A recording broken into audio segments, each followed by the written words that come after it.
and welcome to Global Eye, a program that brings you the very best of our reporting and investigations from across the BBC World Service. With reporters who are embedded in their communities around the globe, our mission is to help you make sense of the world we live in. I'm Karine Torbay, the BBC's correspondent here in Beirut, where I was born and grew up.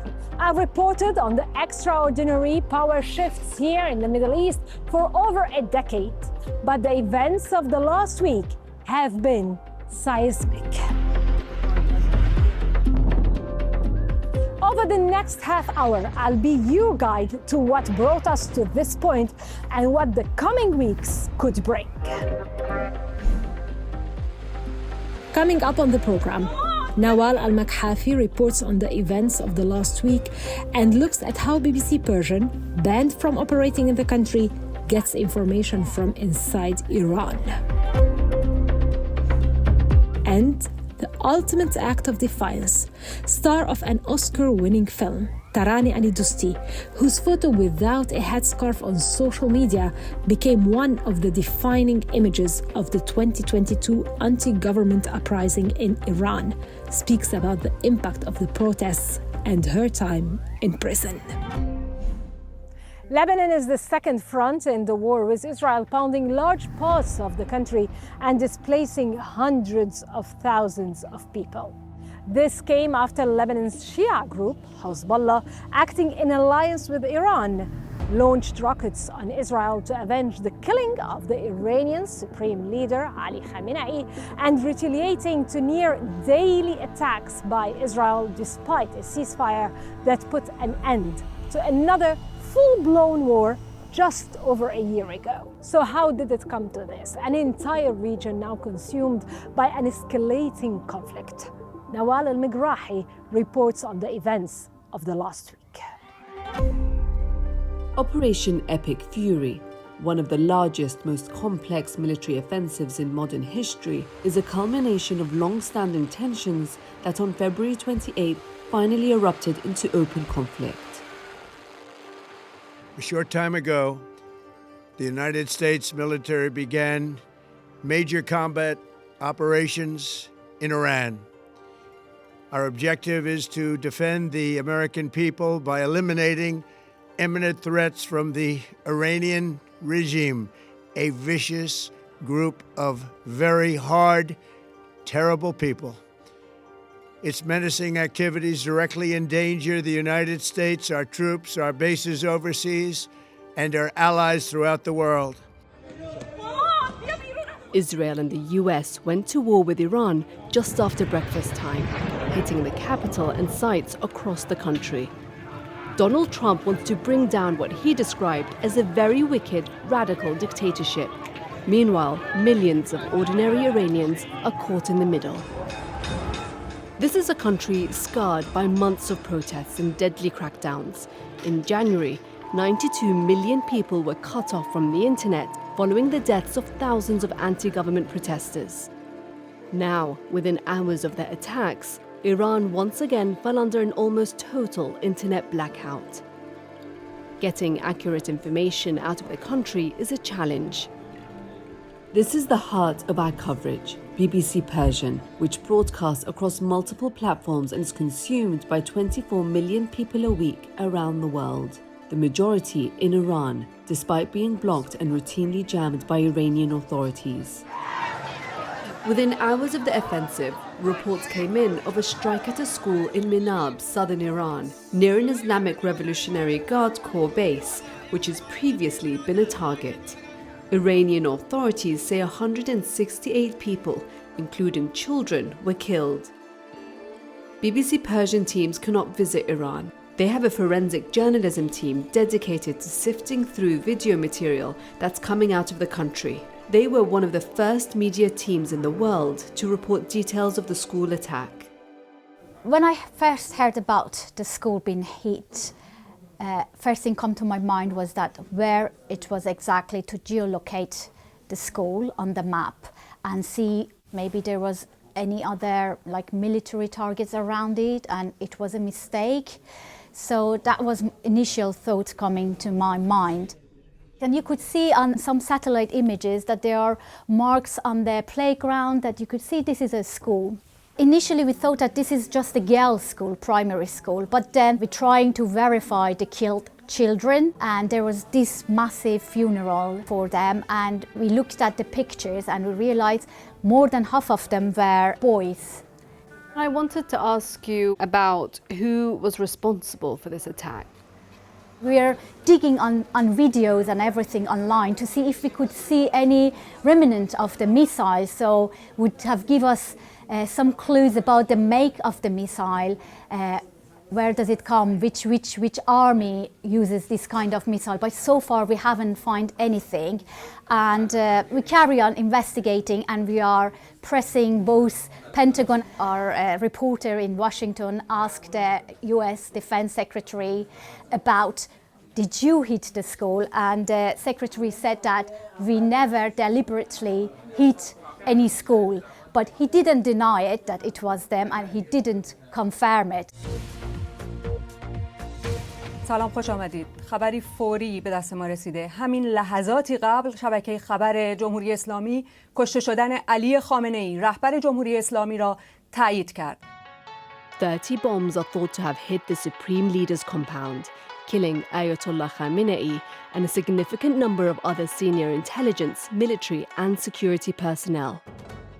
The Iranian regime hit back in a series of attacks aimed at the extensive network of US bases in the Gulf, sending shockwaves across the region.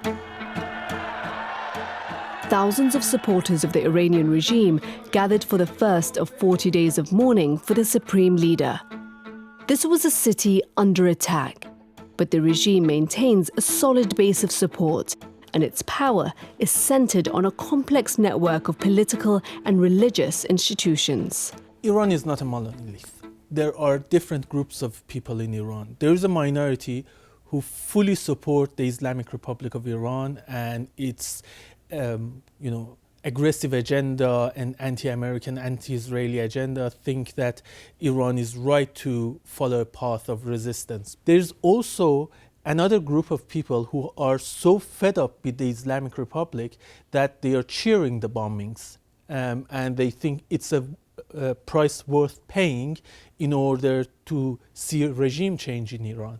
But there's also a third group that you may not hear from them all the time, who want a major change in terms of how the country is run, and want a different Iran, and would welcome a regime change, but they think regime change couldn't and shouldn't come through bombings from 20,000, 30,000 feet. Throughout the day, Israeli forces carried out airstrikes against targets in Iran. Again, the retaliation was swift. 9 people were reported dead in the Israeli city of Beit Shemesh. America suffered its first casualties. Donald Trump promised to avenge their deaths. Yet even as Washington hardened its rhetoric, the conflict was spilling deeper into the Gulf. Iran striking targets across at least 9 countries: Israel, Bahrain, Iraq, Saudi Arabia, Qatar, the UAE, Oman, Jordan, and Kuwait. This is a war that most Arab governments didn't want and tried to prevent, and now they found themselves on the front line. March 2nd saw significant escalation with a new front opening up in Lebanon. The Lebanese Health Ministry reported at least 50 people dead from Israeli strikes. And as missiles continued to strike Iran, the Iranian Red Crescent reported more than 550 fatalities. For BBC Persian, reaching audiences cut off inside the country became even more critical. We are on satellite, we have a satellite TV. They even try to jam that, and we have tried to diversify our ways of getting the information to people. We have started a lifeline radio that you can listen to on shortwave or medium wave. Here's the thing, there is a need for BBC Persian in Iran because there are no independent, impartial media outlets in Iran, and people rely on the BBC and BBC Persian to have accurate, up-to-date information. Iran is the 7th nation in which Trump has authorized strikes in his second term. The US Defense Secretary, Pete Hegseth, said the operation wouldn't lead to endless war. The mission of Operation Epic Fury is laser-focused.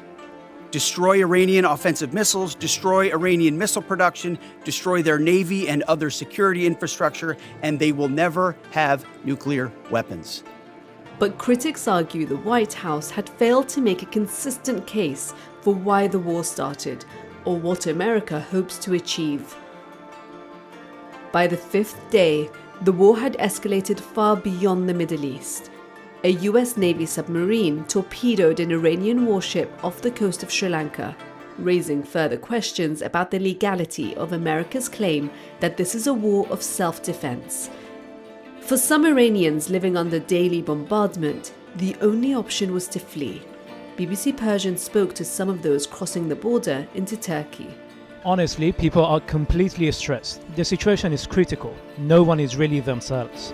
Because of the rising prices and everything that was already going on, people were already under a lot of pressure. And now that the war has started again, the situation has become even worse. I don't really know what will happen. The only thing I do know is that I absolutely don't want anything to do with the clerics. I think most people feel the same way.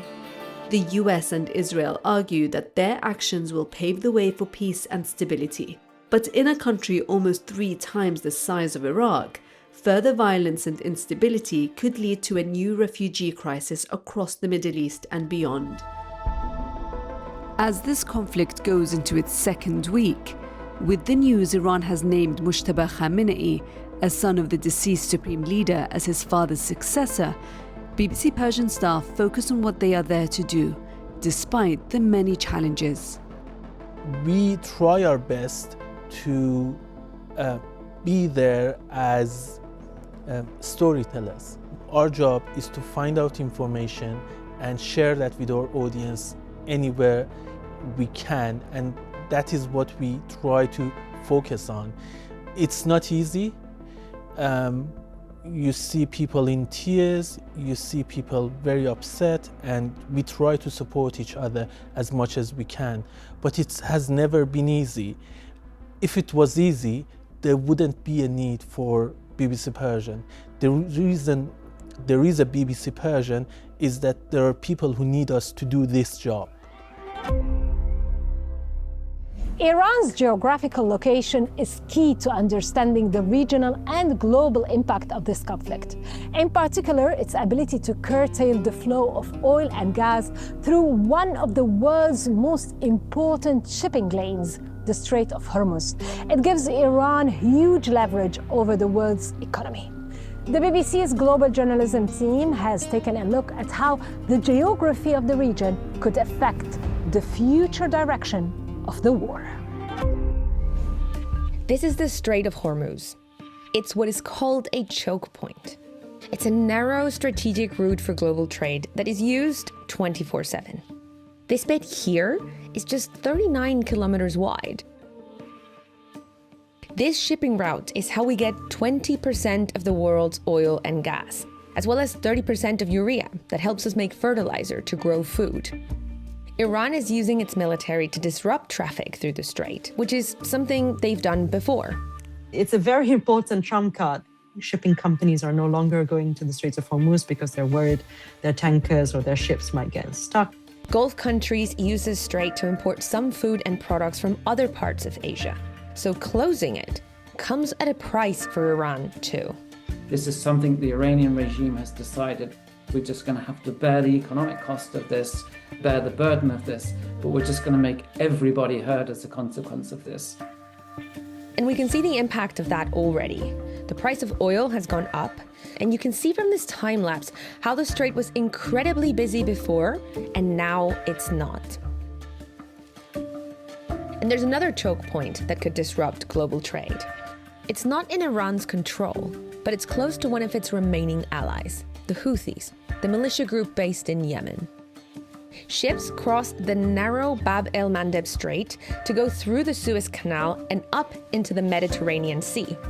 The Houthis have attacked ships in this region before. And the alternative route, going around the Cape of Good Hope, is longer and a lot more expensive. The Middle East and this region, really, it's a key point in the global supply chain. It just depends how long this conflict is going to go on for. You could well see an impact in terms of food security, in terms of inflation. So what began with strikes in Iran has had a ripple effect through the region and beyond. Please raise your right hand and repeat after me. Donald Trump campaigned for the presidency on a commitment to restore America's greatness and a pledge to stay out of foreign wars. They said, he will start a war. I'm not going to start a war. I'm going to stop wars.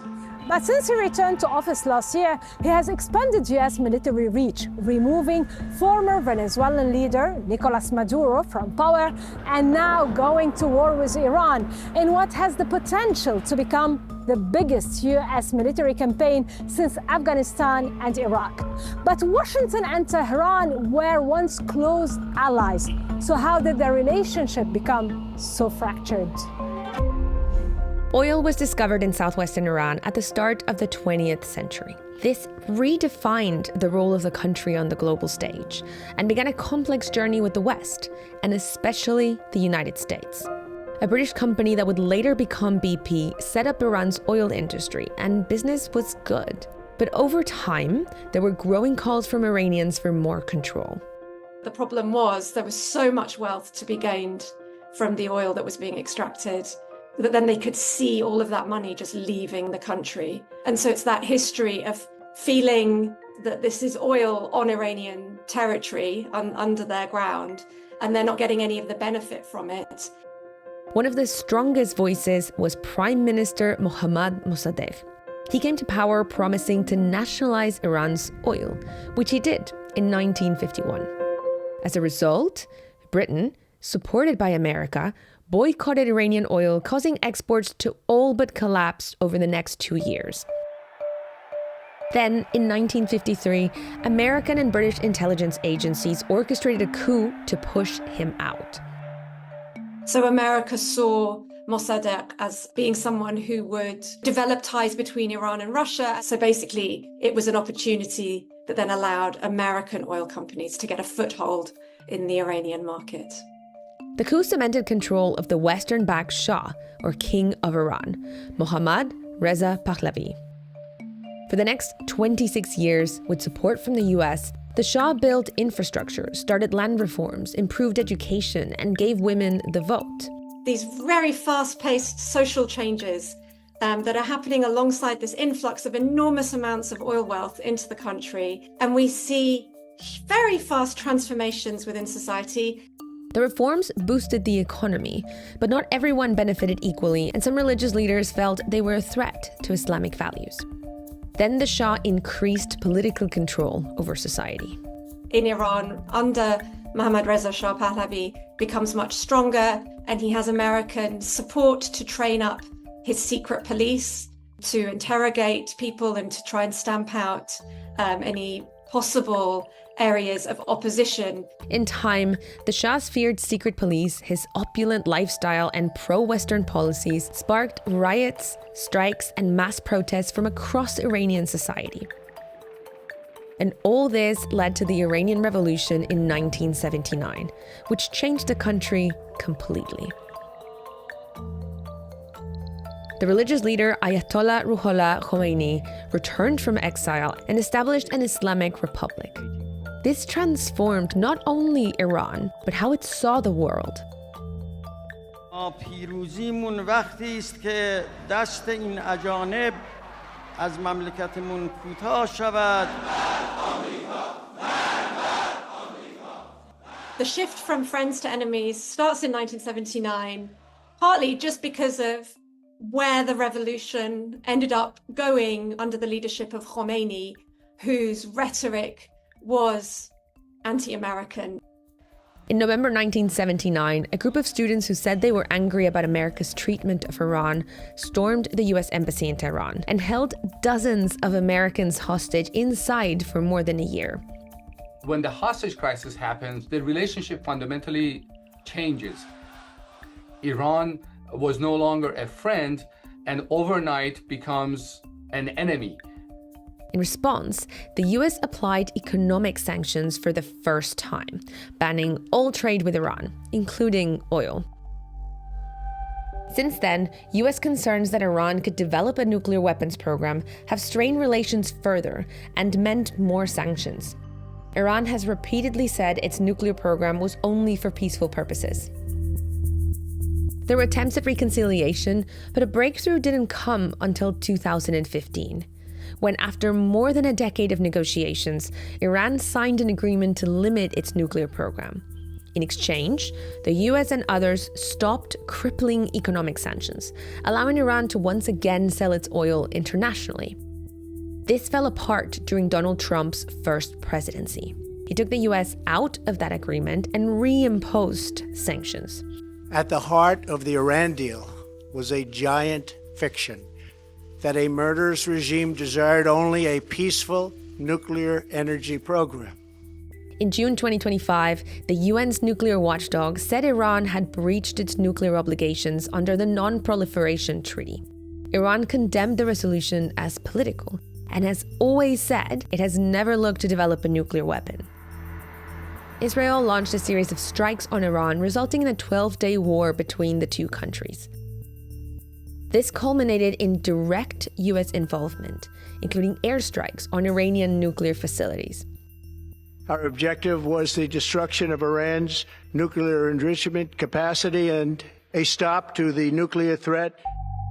Since the Iranian Revolution, the US and Iran were fighting each other in different arenas, diplomatic, economic, political, espionage, cyber. The only thing that had not happened was the use of military force. But he broke that taboo. With that final taboo broken, the course towards a much bigger conflict was set, and the two countries' journey from close friendship to deadly hostility was complete. While access to information from Iran remains limited, social media has long been a vital communications lifeline for the Iranian opposition. In 2022, acclaimed Iranian actress Taraneh Alidoosti expressed solidarity with the Women, Life, Freedom protests when she posted her picture online without a headscarf. The image went viral and she was taken into detention. Speaking before the current conflict, she sat down with BBC Persian. This is her extraordinary story.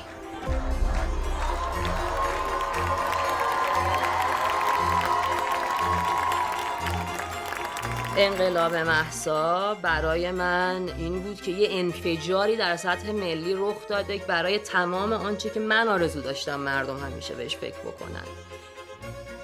چطور میتونن هیچ نقشی نداشته باشن اینجا؟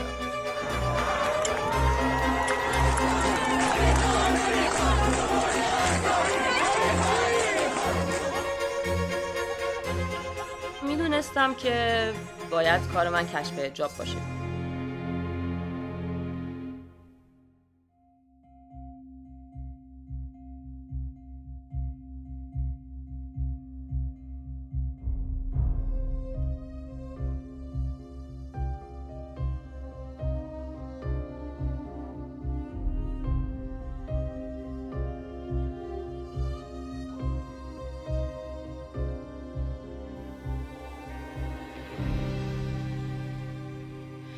Leading Iranian actress Taraneh Alidoosti. She expressed solidarity with the anti-government protests. She's one of the most prominent actresses in Iran. One of Iran's most famous female actors has been arrested. ترانه علیدوستی امروز دستگیر شد در خانه‌اش جلوی چشم دخترش. با خودم فکر کردم که این همه دختر نوجوان دارن رو سرشون رو در میارن، آتیش میزنن و کشته میشن تو خیابون. من امنیت اینو دارم که گوشه خونم یه سلفی از خودم بگیرم و بالاخره میلیون فالوور دارم، یه چیزی میگن دیگه، بالاخره جام امن‌تر از اون همه آدمیه که کف خیابون هزینه دادن.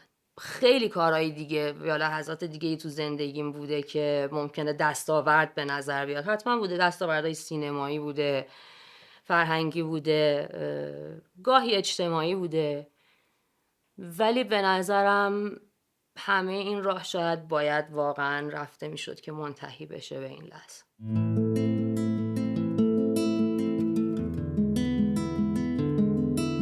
من به خاطر اینکه در خانواده‌ای زندگی می‌کردم که محدودیتی رو من نبود، من تصمیممو میتونستم خودم بگیرم، میتونستم مستقل باشم، هر کار دلم میخواد بکنم، هر چیزی میخواد بخونم. کم کم متوجه شدم که خب در جامعه من برای همه دخترها اینطور نیست. دختر من از مترو که پیاده شده بعد 2-3 دقیقه اونجا دستگیر شده. در ابتدا این داستان برای من به عنوان یکی از بیشمار مواردی شروع شد که به خاطر حجاب گشت ارشاد مرتکب یه خشونتی شده. نکنه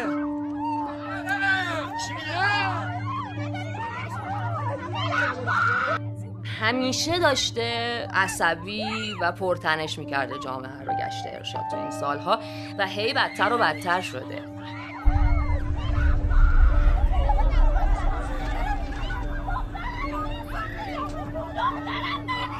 مهسا امینی دختر جوانی که در بازداشت گشت ارشاد به کما رفته بود درگذشت. دخترمون باشه، بچه برادرمون باشه، خواهرمون باشه، بچه خودمون باشه.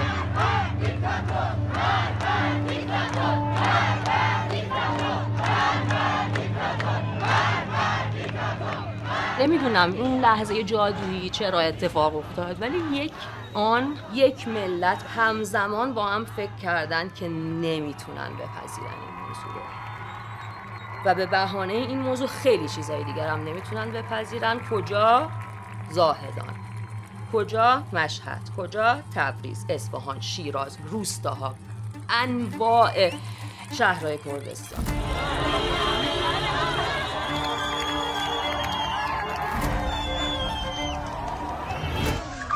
تا اینکه شروع کردن اعدام کردن. محسن شکاری رو اعدام کردن. واکنشی که من به اون اعدام دادم منجر به گرفتنم شد. یعنی دیگه فکر کنم با خودشون فکر کردن که خب این با کشف حجابم تمام نشد، ساکت نشد و دیگه بگیریمش. تو انفرادی که منو گذاشتن اونجا یه کسی زد به شوفار. گفتن تو کی هستی؟ گفتم من تازه اومدم. گفتن اسمت چیه؟ گفتم ترانه. گفتن فامیلیت چیه؟ گفتم علی دوستی. بعد اون دختری که اون پشت شوفاژ بود گفت بچه‌ها ساکت. یه دقیقه واسه ببین چی میگه. ترانه علی دوستی بازیگری؟ گفتم آره. همشون جمع شدن، یعنی من از صداها میشنیدم و شروع کردن. اینش برای من خیلی لحظه ویژه‌ای بود. اینا فکر میکردن خب با من کاری ندارن، مثلا من فردا پس فردا آزاد میشم. شروع کردن اسماشون رو گفتن. یادت میمونه؟ اینا همه آدمایی که 50-60 روز بیخبر از خانواده بودن، ولی من اون تو موندم. بنابراین نتونستم این کمک‌ها رو به اونا بکنم.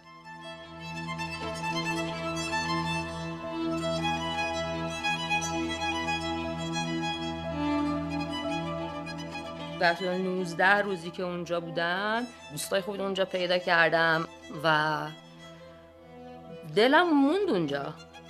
هر کی رفته اینو درک میکنه و این تجربه رو داشته. دل آدم کامل نمیاد بیرون از سلول هیچ وقت.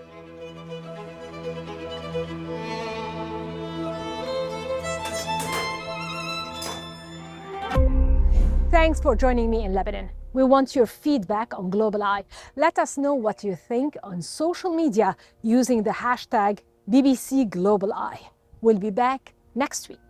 Goodbye.